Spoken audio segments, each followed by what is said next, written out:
ഇതുവരെ നമ്മുടെ ആകാശത്ത് ഒരു വിദേശ ശക്തിയുടെ നിഴൽ വീണ് കിടപ്പുണ്ടായിരുന്നു. നമ്മുടെ തലയ്ക്ക് മുകളിൽ നടന്ന ഒരു ഡിജിറ്റൽ ചാരപ്രവർത്തനം. ചൈനയുടെ ചാരക്കണ്ണുകളുമായി നിരവധി ഉപഗ്രഹങ്ങളാണ് ഇന്ത്യക്ക് വേണ്ടി പ്രവർത്തിച്ചു കൊണ്ടിരുന്നത്. ചൈനീസ് ബന്ധമുള്ള സാറ്റലൈറ്റുകൾ ഇന്ത്യക്ക് വലിയ ഭീഷണിയാണ്. എന്നാൽ ഇനി അതില്ല. ഇന്ത്യ ഉറച്ച ഒരു തീരുമാനമെടുത്തിരിക്കുന്നു. ഇന്ത്യയുടെ ബഹിരാകാശ നിയന്ത്രണ അതോറിറ്റിയായ ഇൻസ്പേസ് പുറത്തിറക്കിയ ഉത്തരവ് ഒരു വിപ്ലവമാണ്. ചൈന സാറ്റ്, ഏഷ്യ സാറ്റ് പോലുള്ള കമ്പനികളുടെ ഉപഗ്രഹങ്ങൾക്ക് നൽകിയിരുന്ന അംഗീകാരം ഇന്ത്യ പിൻവലിച്ചു. എന്തുകൊണ്ട്? ഒറ്റ ഉത്തരമേ ഉള്ളൂ ആ ചോദ്യത്തിന്: ദേശീയ സുരക്ഷ. വിദേശ ഉപഗ്രഹങ്ങൾ ഉപയോഗിച്ച് ഇനി ഇന്ത്യയിൽ നിന്ന് ഒരു ടെലിവിഷൻ ചാനലും ബ്രോഡ്കാസ്റ്റിംഗ് നടത്തില്ല. നമ്മുടെ ഡാറ്റ, നമ്മുടെ സുരക്ഷ, അത് നമ്മുടെ നിയന്ത്രണത്തിൽ. ഈ തീരുമാനം എന്താണ് ഇത്ര നിർണായകമാകുന്നത്? നമുക്ക് നോക്കാം.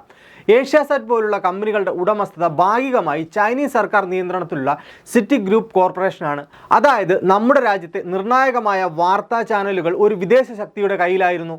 അതിന് തടയിടുന്നതിൻ്റെ ഭാഗമായാണ് ചൈനീസ് ഡ്രാഗന്റെ കണ്ണുകൾ ഇനി ഇന്ത്യൻ ആകാശത്ത് വേണ്ട എന്ന കടുത്ത തീരുമാനത്തിലേക്ക് കേന്ദ്ര സർക്കാർ കടന്നത്. 2026 മാർച്ച് 31-നകം ചൈനീസ് ബന്ധമുള്ള ഉപഗ്രഹങ്ങളിൽ നിന്നും എല്ലാ ഇന്ത്യൻ ബ്രോഡ്കാസ്റ്റർമാരും മാറണം. എവിടേക്ക് മാറണമെന്ന് വെച്ചാൽ നമ്മുടെ അഭിമാനമായ ISROയുടെ GSAT പരമ്പരകളിലേക്ക്, നമ്മുടെ സ്വന്തം ഉപഗ്രഹ സംവിധാനത്തിലേക്ക്. ഇത് ആത്മനിർഭർ ഭാരതത്തിന്റെ ഏറ്റവും ശക്തമായ പ്രഖ്യാപനമാണ്. ഇനി നമ്മുടെ ബഹിരാകാശം നമ്മുടെ നിയന്ത്രണത്തിലെന്ന ഉറച്ച നിലപാടെടുത്തിരിക്കുകയാണ് ഇന്ത്യ. സി എന്റർടൈൻമെന്റ്, ജിയോസ്റ്റാർ പോലുള്ള വൻകിട കമ്പനികൾ പോലും ISROയുടെ GSAT 30, GSAT 70 പോലുള്ള ഉപഗ്രഹങ്ങളിലേക്ക് മാറിക്കഴിഞ്ഞു. ഇത് കേവലം സാറ്റലൈറ്റ് മാറ്റമല്ല, നമ്മുടെ സാങ്കേതിക ശക്തിയുടെ പ്രകടനമാണ്. നമ്മുടെ സൈനിക വിവരങ്ങൾ, തന്ത്രപരമായ നീക്കങ്ങൾ, അല്ലെങ്കിൽ സാധാരണക്കാരുടെ ഡാറ്റ പോലും ചോർത്തപ്പെടാനുള്ള സാധ്യതയാണ് ഇതിലൂടെ അടയുന്നത്. ഇനി മുതൽ ഇന്ത്യയിൽ പ്രവർത്തിക്കുന്ന ഏതൊരു വിദേശ ഉപഗ്രഹത്തിനും ഇന്ത്യൻ സ്ഥാപനമായ ഇൻസ്പേസിൽ നിന്ന് പുതിയ അംഗീകാരം വാങ്ങണം. ഇത് ഇന്ത്യയുടെ ഡിജിറ്റൽ അതിർത്തിയിലെ പുതിയ നിയമമാണ്. നമ്മുടെ ഡാറ്റ ഗവേണൻസ് ഫ്രെയിംവർക്കുകൾക്ക് അനുസൃതമായി മാത്രമേ ഏത് കമ്പനിക്കും ഇന്ത്യയിൽ പ്രവർത്തിക്കാൻ കഴിയൂ. കൂടാതെ ഇന്ത്യയുടെ ബഹിരാകാശ രംഗത്ത് ഇത് വലിയ കുതിച്ചുചാട്ടത്തിന് കാരണമാകും.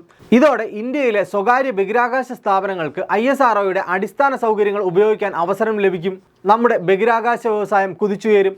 അന്താരാഷ്ട്ര തലത്തിൽ ഇത് ഇന്ത്യയുടെ തല ഉയർത്തുന്ന തീരുമാനമാണ്. സാങ്കേതികമായി നമ്മൾ എത്രത്തോളം ശക്തരാണെന്ന് ലോകം തിരിച്ചറിയാൻ പോകുന്നു. 2026 മാർച്ച് 31, ആ ദിവസം ഇന്ത്യയുടെ ചരിത്രത്തിൽ സുവർണ ലിപികളാൽ എഴുതപ്പെടും. ചൈനീസ് നിയന്ത്രണം അവസാനിക്കുന്ന ഇന്ത്യയുടെ ആകാശം പൂർണ്ണമായി സുരക്ഷിതമാകുന്ന ദിവസം. ഇതൊരു സാറ്റലൈറ്റ് യുദ്ധത്തിലെ വിജയഗാഥയാണ്. ഇത് കേവലം നിയമമാറ്റമല്ല, നമ്മുടെ സൈനിക വിവരങ്ങൾ, നമ്മുടെ തന്ത്രപരമായ നീക്കങ്ങൾ, നമ്മുടെ പൗരന്മാരുടെ ഡേറ്റകൾ, ഇവയെല്ലാം സംരക്ഷിക്കാനുള്ള ഇന്ത്യയുടെ ഇച്ഛാശക്തിയാണ്.